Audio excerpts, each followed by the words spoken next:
এই মুহূর্তে breaking news. শুধু মাধ্যমিকের অ্যাডমিট কার্ড দিলে চলবে না, শুনানিতে জমা দিতে হবে অন্য বৈধ নথি। মাধ্যমিকের শংসাপত্র বৈধ, অ্যাডমিট কার্ড নয়। নিরাপত্তা নিয়ে কড়া কমিশন। শুনানি কেন্দ্রে ভাঙচুরের ঘটনায় বাড়ানো হচ্ছে নিরাপত্তা ব্যবস্থা।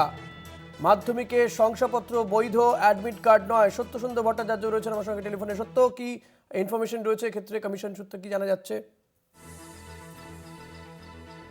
অ্যাডমিট কার্ড সেটা বৈধ নথি হিসেবে গ্রাহ্য করা হবে না, সেটা জানিয়েছে নির্বাচন কমিশন। এবং এর আগে শুনানির ক্ষেত্রেও যারা এখনো পর্যন্ত মাধ্যমিকের অ্যাডমিট কার্ড দিয়েছেন একমাত্র নথি হিসেবে, তাদের কিন্তু অন্য নথি জমা দিতে হবে, এমনটাই কিন্তু কমিশন সূত্রে জানা যাচ্ছে।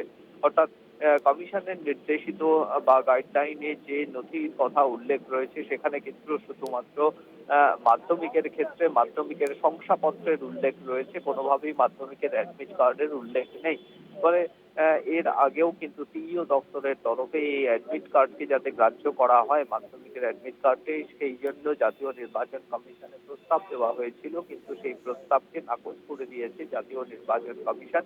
ফলে এর আগে শুনানি প্রক্রিয়ায়, এসআইআর এর শুনানি প্রক্রিয়ায় রাখতে যারা যারা এই অ্যাডমিট কার্ড জমা দিয়েছেন শুধুমাত্র একটি নথি হিসেবে, তাদের কিন্তু অন্য কোনো নথি জমা দিতে হবে।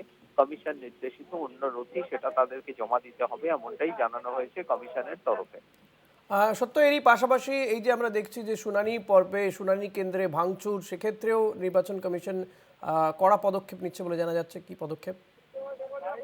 দেখো, একদিকে ফারাক্কার ঘটনা, তারপর চাকুলিয়ার ঘটনা, শুনানি কেন্দ্রে যে ধরনের ভাঙচুরের ঘটনা ঘটছে, এবং ইতিমধ্যেই কিন্তু এ বিষয়ে জেলা প্রশাসনের কাছ থেকে রিপোর্ট তলব করেছে নির্বাচন কমিশন। শুধু তাই নয়, যে শুনানি কেন্দ্রগুলো রয়েছে সেগুলো বিডিও অফিস এর নিচের স্তরের কোনোভাবেই কোনো শুনানি কেন্দ্র করা হবে না, এমনটাই কিন্তু কমিশনের তরফে জানানো হয়েছে। তার কারণ, নিরাপত্তার বিষয়টিকে যথেষ্ট গুরুত্ব দিচ্ছে নির্বাচন কমিশন, এবং কোনোভাবেই যাতে এই ঘটনার পুনরাবৃত্তি না হয় সেই লক্ষ্যে ইতিমধ্যেই সংশ্লিষ্ট জেলা প্রশাসন, এমনকি রাজ্য পুলিশের ডিজি ও মুখ্য সচিবের সঙ্গেও কথা বলেছেন মুখ্য নির্বাচনী আধিকারিক।